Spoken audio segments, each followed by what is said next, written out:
Okay, so our first step for making our tomatillo salsa is to actually get the tomatillos ready. And tomatillos are actually a part of the gooseberry family. So if you've ever seen gooseberries, they also have this kind of husk around them, and the husk is inedible. So part of our preparation is just to remove them. And sometimes you find these in the grocery store without the husks on them, and a lot of times that means that they're not as fresh. So keep that in mind. The other thing that's inedible is the stem that you see here. So we're going to pull off the stem and the husk, and you'll notice that it's sticky on the outside, and that's okay. That's completely normal.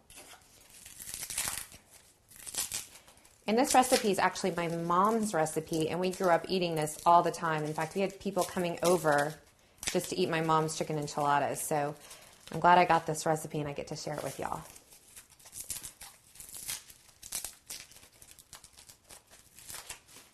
And you'll know your tomatillos are ready and ripe whenever you touch them.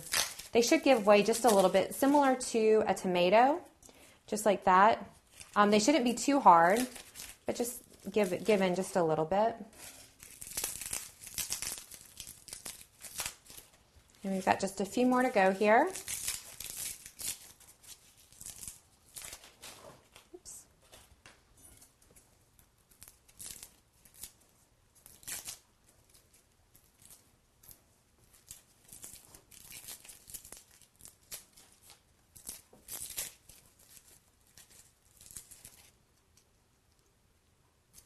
This husk is being a little sticky. That's all right. We'll just get them off this way.